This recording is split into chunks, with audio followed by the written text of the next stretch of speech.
ईश्वर का नाम, अल्लाह वाहिगुरु मालिक का नाम है क्या? किसे कहते हैं नाम? क्या है नाम? क्यों ले नाम? अगर आपका नाम ना रखा होता तो क्या होता? सबको इंसान कहते, आदमी कहते, सारे खड़े हो जाते।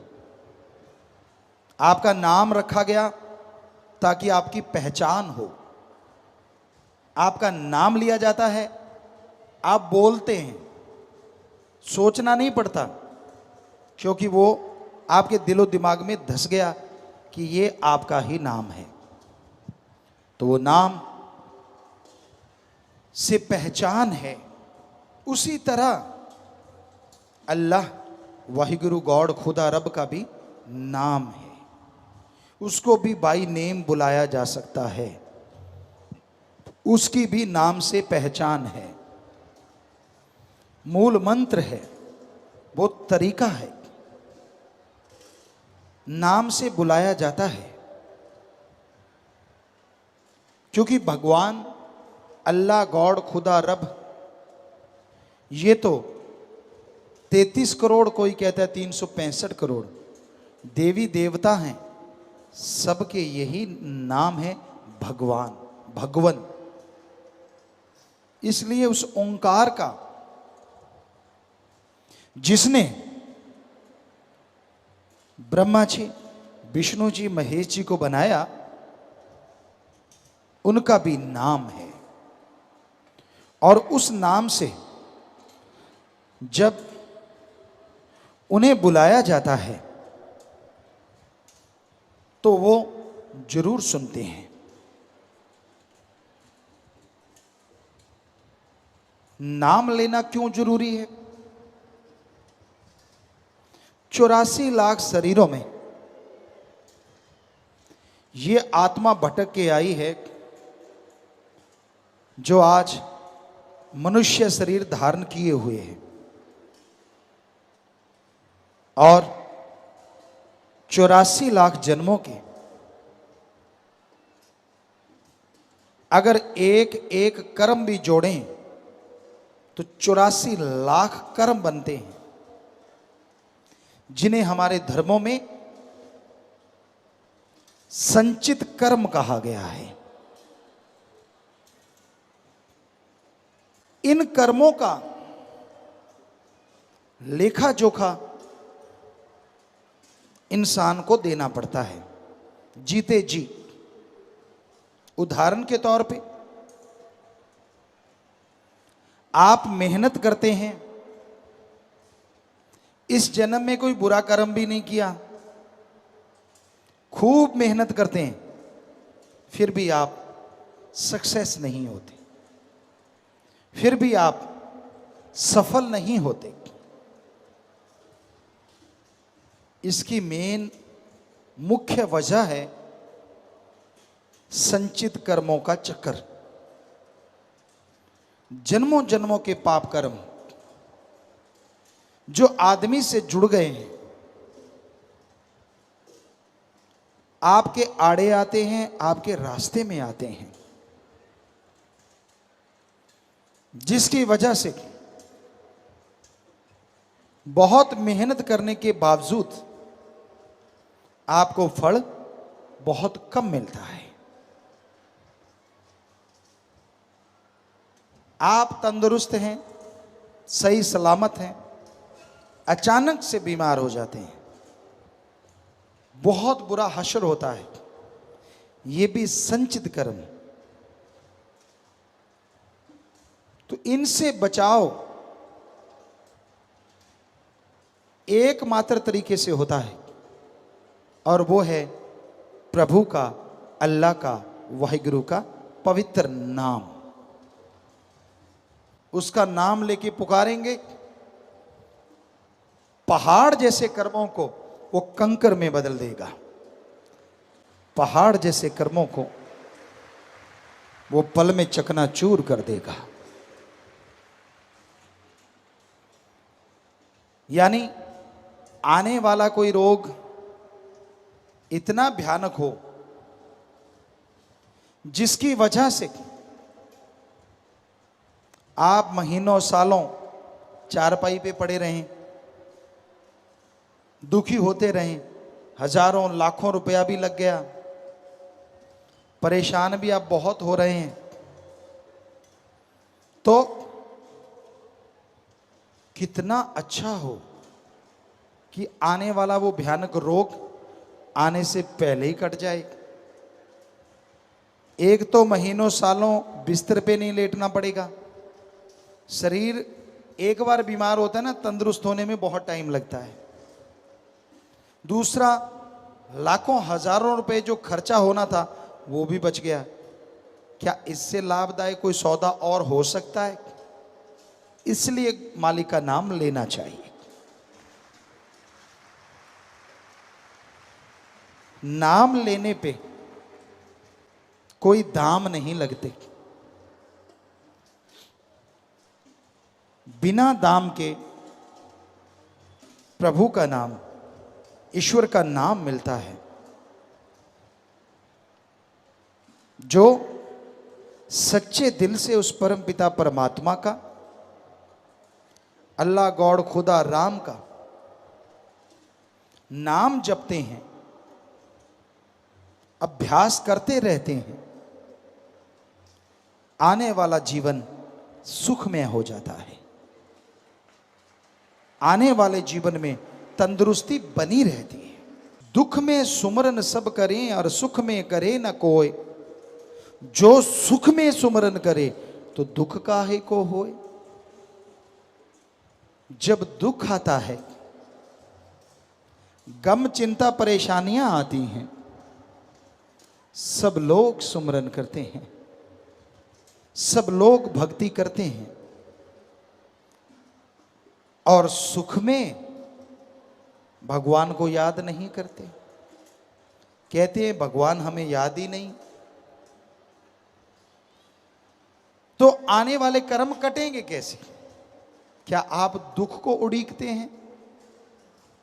इनडायरेक्ट, अप्रत्यक्ष आप दुख को ही उड़ीकते हैं कि जब दुख आएगा तब मैं सुमरण करूंगा। क्यों आए दुख? क्यों नहीं सुख में सुमरण करते? जब घर में सुख शांति है उसमें सुमरण कीजिए, उसमें भक्ति कीजिए। आपके आने वाले दुख कट जाएंगे और सुख में किया गया सुमरण फलता फूलता भी बहुत ज्यादा है।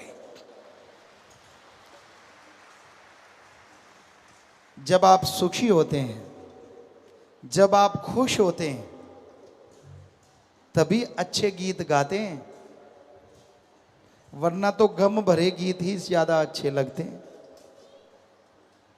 जब आपका मूड ठीक होता है तभी पांव थिरकते हैं, वरना चारपाई से उठने को दिल नहीं करता। इसलिए सुख में जब राम अल्लाह वाहिगुरु गॉड का नाम लोगे तो ज्यादा रुचि से लोगे, पांव थिरकेंगे उसकी याद में, और वो सारी जिंदगी आपके लिए सुखमय हो जाएगी। अच्छे मूड में अच्छा काम करो, ना कि बुरा कर्म करो। संत भक्त, सावन भादों का जो महीना चल रहा है, इसमें उमंग तरंग शरीरों में बड़ी उठती है। कहते हैं खून में बदलाव, यानी गर्मी से एक मौसम एकदम से सुहावना, बड़ा ही बॉडी को फील होता है, चाहे डॉक्टरी हिसाब से देखो। तो उसमें फिर वो अपने भगवान सतगुरु अल्लाह वाहिगुरु मौलक को याद करते हैं। अगर वो दर्शन नहीं देता तो वैराग्य में तड़पते हैं। इस मौसम में तड़पना भी एक अलग तरह की तड़प बन जाती है, जिससे मालिक जल्दी दर्शन देने लगते हैं। मौसम बहार, दुनियादारी लोग दुनियादारी में मस्त पागल हो जाते हैं, और मालिक के यार मालिक में पागल हो जाते हैं, बात को पा जाते हैं। इसलिए मौसम कोई भी हो, गर्मी सर्दी बहार, लगातार किया गया सुमरन, लगातार की गई भलाई, लगातार की गई परहित सेवा आपके पूरी लाइफ में मौसम बहार बना के रखेगी। गर्मी सर्दी आपको नहीं लगेगी।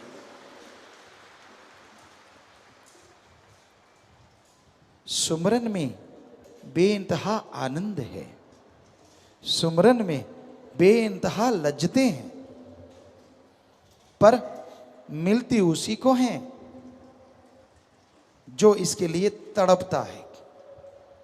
एक सच्ची तड़प बनाइए, एक सच्ची भावना बनाइए। कौन सी भावना? कैसी भावना? जैसे आपका बेटा है, बेटी है, आप उससे बहुत बहुत प्यार करते हैं, बहुत मोहब्बत करते हैं। मालिक ना करे कहीं वो बीमार हो, आपसे कहीं दूर हो, एक्सीडेंट वगैरह हो जाए, मालिक ना करे ऐसा हो। पर अगर ऐसा होता है तो आप तड़प जाते हैं, फोन करते हैं, फोन नहीं मिलता, और तड़प बढ़ जाती है, और बेचैनी बढ़ जाती है। अखबारों में, खबरों में, टीवी में आप सुनते हैं एक्सीडेंट हुआ, उसमें ये हुआ, वो हुआ। बेअख्तियार आपकी आंखों से आंसू निकल आते हैं, आप रोते हैं। क्यों? ये श्रद्धा है, ये प्यार है आपके बच्चे के लिए, आपका। तो जैसे आप अपने बच्चों के लिए इस तरह तड़प जाते हैं, इस तरह रोते हैं, व्याकुल हो जाते हैं, रुपए में 100 पैसा आप अपने बच्चों के लिए तड़पते, रोते, व्याकुल होते हैं,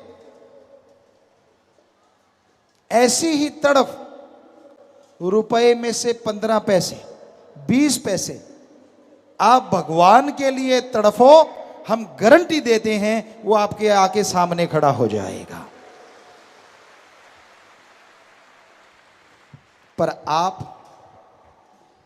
की श्रद्धा तो मर गई है, ज्यादातर लोगों की, संसार के ज्यादा लोगों की। उनकी श्रद्धा है पैसा। धार्मिक जगह पे जाओ, हम जाते थे सभी धर्मों, हमने कहा जी यहां क्या करना होगा? आपने भी सुना होगा, कहते जो तेरी श्रद्धा चढ़ा दे। हमने कहा श्रद्धा तो चढ़ाई नहीं जाती, बनाई जाती है। कहते नहीं नहीं, पैसे वाली श्रद्धा, ये आदमी की बनाई श्रद्धा है, ये आदमी की बनाई श्रद्धा, भगवान की नहीं। अब 1000 की ठगी मारी, 100 रुपये मालिक को दे दिए, कहता 999 मेरे वाले बढ़िया बना देना, 1 रुपया दिया है सिर्फ। लाखों की ठगी मारी, 1000 मालिक को दे दिया। इसी बात पे बात याद आ गई, आपको सुनाते हैं। हिमाचल देव भूमि है। बहुत साल पहले हम सत्संग करने गए, सत्संग की वहां, तो वहां एक सज्जन मिले जो धर्मों के मुखिया होते हैं, हेड होते हैं। सत्संग उन्होंने सुनी, सुनने के बाद कहने लगे गुरुजी 100% सच है, भगवान कुछ नहीं लेता। कहता लेकिन लोग चढ़ाते बहुत हैं। हमने कहा फिर? कहता जी हमने नाम रख रखे। क्या नाम रख रखे? कहता अगर कोई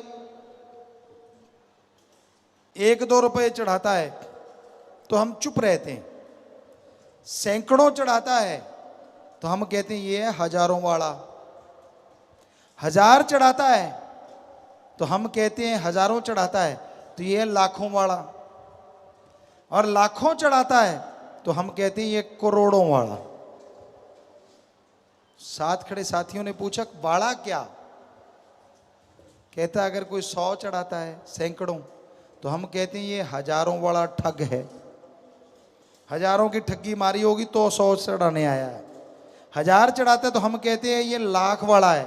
हजारों चढ़ाता है ये लाखों वाला ठग है। और लाखों चढ़ाता है तो ये करोड़ों वाला ठग है। इसमें झूठ थोड़ा ही ना है। मैं चांदी चढ़ाऊंगा, मैं सोना चढ़ाऊंगा, मैं फलाना चढ़ाऊंगा। क्यों? कहता मैं तुझे 25 के लड्डू खिलाऊंगा, तू मेरा लाखों का फायदा कर दे। पिद्दा सा इंसान भगवान को बुद्धू बनाने चला है। अरे जो तेरे को लाखों का फायदा करेगा उसमें से 25 के लड्डू नहीं खा सकता वो। लोगन राम खिलौना जाना, खिलौना समझ रखा है, छोटा बच्चा समझ रखा है। बच्चा काम ना करे ना गांव में, बुजुर्ग कहते आजा बेटा तुझे गुड़ खिलाऊंगा, बच्चा भाग के काम कर देता था। शहरों में चॉकलेट दूंगा, आज की भाषा में आजा तुझे चॉकलेट दूंगा, बिस्किट दूंगा, टॉफी दूंगा, बच्चे काम कर देते हैं। तो क्या आप भगवान को बच्चा नहीं समझ रखा? भगवान आजा तुझे हलवा खिलाऊंगा, तुझे लड्डू खिलाऊंगा, तुझे जलेबियां, तुझे नारियल, तुझे चावल। अरे अरे अरे, सारी नियामतें उसी की दी हुई हैं, तू क्या उसको खिलाएगा? वो तुझे खिला रहा है। तो लोगन राम खिलौना जाना, बच्चा समझ रखा है उसे। हर कोई बुद्धू बनाने पे उतारू है। ये भगवान का क्या है, उसको तो मूर्ख बनाया जा सकता है। ये भूल जाते हैं वो सबका बाप है, सबको बनाने वाला है। ਐਡਾ ਭੋਲਾ ਖਸਮ ਨਹੀਂ ਜਿਹੜਾ ਮਕਰ ਚਲਿੱਤਰ ਨਾ ਜਾਣੇ। ਇਹਦੇ ਘਰ ਵਿੱਚ ਉਹੀਓ ਬਸ ਸਕਦੀ ਜਿਹੜੀ ਸਭ ਚਤਰਾਈਆਂ ਭੁੱਲ ਜਾਵੇ।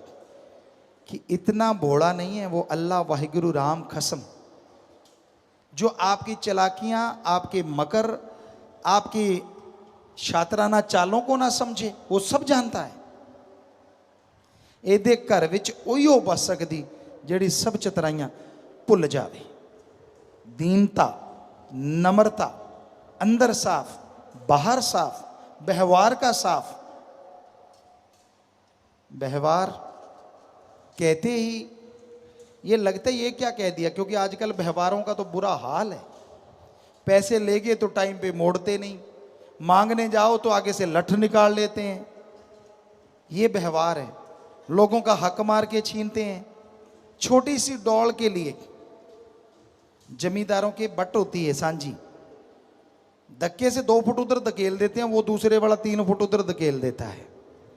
दानों फसल जो है उसकी तरफ ध्यान नहीं देते, वो डॉल को ही धकने में लगे रहते हैं। और एक दिन उस छोटी सी डॉल के लिए झगड़ा होता है, मारकूट, यहां तक कि एक दूसरे को मार देते हैं। वो डॉल वहीं की वहीं रह जाती है। एक खत्म हो गया, एक जेल में चक्की पीसता है। बर्बाद हो जाते हैं। तो व्यवहार के सच्चे बनो। आप सत्संगियों, मालिक से प्यार करने वालों, ऐसा व्यवहार होना चाहिए। आप किसी से उधार लेते हो पैसे, आप 6 महीने में वापस कर सकते हो, टाइम 8 महीने का ले लो कि भाई साहब मैं तो 8 महीने में आपके वापस कर दूंगा। मजा तब है 8 की जगह 6 या 7 महीने में उसके घर में वापस दे आओ कि ले भाई तेरे पैसे, मजा आ जाए। यह है सच्चा व्यवहार। आप बहुत अमीर हैं, कोई गरीब है, जरूरतमंद है, आपके पास बहुत पैसा है,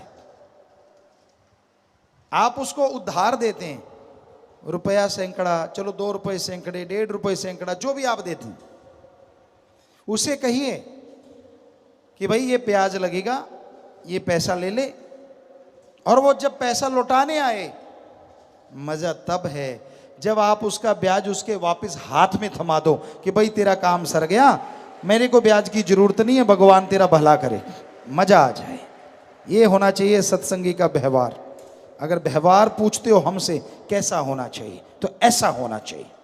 पर कई तो ब्याज का ही खाते हैं। चक्कर ये है, डक्का तोड़ना नहीं, बैठे बैठे ब्याज पे दिए, जो आया खा लिया, ये दिए उधर खा लिया।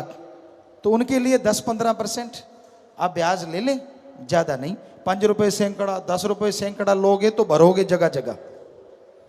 ठीक है, थोड़ा ले लो, अगर आप उसी की कमाई खाते हो तो व्यवहार के सच्चे बनना भी अति जरूरी है। गप आदमी बहुत मारते हैं, झूठ,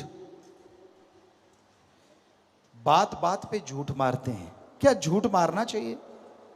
नहीं मारना चाहिए। क्या बिल्कुल ही नहीं मारना चाहिए? कई झूठ ऐसे होते हैं जो सच से हजारों गुना आगे होते हैं। कैसे? उदाहरण के तौर पे, एक मिर्ग है जो हमने खुद देखा, उसके पीछे शिकारी है, और वो मिर्ग, वो हिरन भाग के आपके खेत में धंस जाता है, छुप जाता है।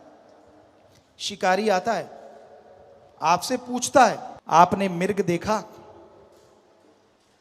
अब अगर आप हरिश्चंद्र बनोगे तो यही कहोगे कि भाई यहां है और वो बैठा छुपा, तो शिकारी उसको मार देगा। आपके सच ने जीव हत्या करवा दी। पर उस टाइम अगर आप कह दोगे मैंने नहीं देखा, यहां नहीं आया, शिकारी चला जाएगा। एक जीव की आपने जान बचा दी, और जीव की जान बचाने से बड़ा पुण्य कोई नहीं होता। तो ये कलयुग है, यहां झूठ भी सच से कई गुना आगे बढ़ जाता है, पर मौके मौके की बात है। बिना वजह ही झूठ छोड़ते रहना वो 100% गलत है। किसी की जान बचाने का पुण्य होता है। कई सज्जन हमारे पास आते हैं, इतना झूठ बोलते हैं, इतना झूठ बोलते हैं, वो खुद ही मानते हैं। कहते गुरुजी हम दुनिया में जाते हैं तो गप पे गप, गप पे गप। कहते जब आपके पास आते हैं 1000 बार सोच के बोलते हैं, यार कौन सा सच है जो संतों के सामने बोल दें, क्योंकि सारा दिन गप की कमाई चलती है। हमने कहा भाई हमारे सामने तो सच बोल लिया करो। तो बोलते हैं, वो बोलते हैं। कई सज्जन ऐसे होते हैं जो सच बोलते हैं, या मालिक बुलवा देते हैं। तो भाई बात वहीं पे लेके आते हैं, नाम जपा करो, तभी व्यवहार के सच्चे बनोगे, तभी आत्मिक शक्ति आएगी, और उसी आत्म बल के सहारे आप सुख में जीवन बिता पाओगे। आत्मिक शांति, आत्म बल जब होता है तो इंसान कभी दूसरे का बुरा कर ही नहीं सकता, और कोई अगर उसे बुरा बोले तो आराम से शांति से सह लेता है, दुखी होता ही नहीं। और जब सामने वाले को आप कुछ बोल रहे हैं वो दुखी नहीं हो रहा, तो जितना बोला है वो बोलने वाले के ऊपर ही लागू हो जाता है। पर ऐसा बहुत कम लोग होते हैं जो शांत रहें। आपको एक गाली दी, आप 2 जड़ देते हो। आपके एक थप्पड़ मारा, आप लट कर उठा लेते हो।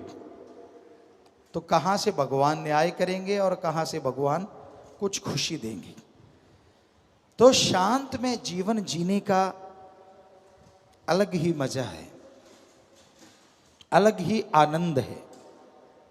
पर इसके लिए सुमरन तो करना होगा, वचनों पे तो चलना होगा। जो वचन नहीं मानते, मनमता गलतियां करते रहते हैं, वो दुख भी जरूर भोगते हैं, तकलीफ भी उन्हें उठानी पड़ती है। उस समय से डरो जब वो हिसाब करेगा, क्योंकि उसका हिसाब बड़ा परफेक्ट होता है। दशमलव की भी गलती की गुंजाइश नहीं होती, जीरो भी कम ज्यादा नहीं लगने देता। इधर दशमलव लगनी है या उधर लगनी है, ये भी पूरा ध्यान रहता है। इसलिए उसका हिसाब हो, उससे पहले पहले आप राम नाम से अपना हिसाब क्लियर कर लो। उसने मौका दिया है आदमी को कि नाम ले ले, सुमरन कर ले, और तेरे सारे पिछले कर्म खत्म होते जाएंगे, जितने भी पाप कर्म हैं, और जिंदगी खुशनुमा होगी, सुखमय होगी। तो भाई ये तभी संभव है जब आदमी पीर फकीर की सत्संग सुने, सुन के वचन माने, तभी सुख मिलता है, तभी खुशियां मिलती हैं, तभी परमानंद मिलता है।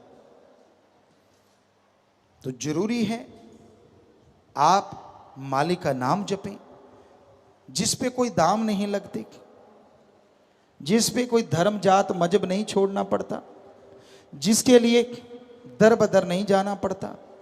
आप घर परिवार में रह के मालिक का नाम जपते रहिए, जैसे मर्जी कपड़े पहनो, जिस मर्जी धर्म में रहो, कपड़ों से मालिक को कुछ लेना देना नहीं है।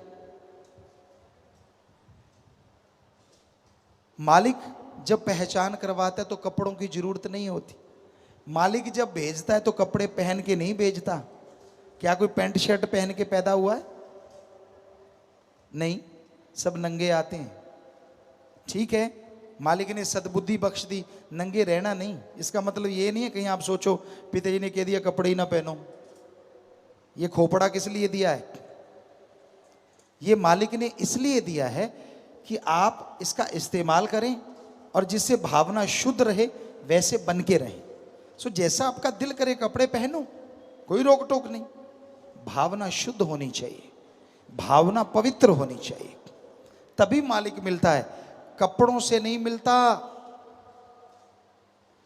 पीर फकीर भी कई बार कई लोग मिलते हैं, हम तरह तरह के कपड़े पहनते रहते हैं। जब से साथ संगत ने कहा, रूहानी जाम शुरू हुआ कि पिताजी बदल बदल के पहनो, तो हम बदल बदल के पहनते। खास करके नई जगहों पे जाते हैं और हैरानी ये होती है, कईयों के दिल में होता है कि पिताजी ने सफ़ेद कपड़े नहीं पहने, कहीं पैंट शर्ट पहन रखी है, कहीं कैपरी है, कहीं 3/4 है, कहीं कुछ है, कहीं कुछ है, स्लीवलेस है, कहीं बाजू वाला है, कभी कुछ कभी कुछ। कि अब नाम कौन लेगा? और बिना सत्संग बिना समझाए सैकड़ों लोग बैठ के नाम ले जाते हैं, क्योंकि फकीरों को कपड़ों से कोई लेना देना नहीं होता। वो मालिक का नूर छुपाने से छुपता नहीं, लोग बता देते हैं, लोगों को बता देता है मालिक कि भाई आपके लिए फकीरों को भेजा है, आप भक्ति में जुड़ जाओ। सो कपड़ों से कोई मतलब नहीं कि आप कैसे पहनते हो, पर विचार शुद्ध होने चाहिए। और कपड़े खास करके बहनों के लिए इतने ऐसे भी ना हो जिसमें नंगेज बाहर आ जाए, ये बिल्कुल गलत है। आप किसी को उत्साहित करते हैं और बाद में गुंडागर्दी होती है, दोष उसको देते हैं। तो आप सब जानते हैं पढ़ा लिखा टाइम है, तो भाई बताना हमारा फर्ज, माना ना माना आपकी मर्जी। हर कोई मर्जी का मालिक है, किसी का कोई गुलाम थोड़ा ही ना है। और जो भगवान के गुलाम बन जाते हैं उनके सामने त्रिलोकी का राजा भी कुछ नहीं होता। बेफिक्र मस्ती की जिंदगी जीते हैं, परमानंद में हर समय गुजरता है।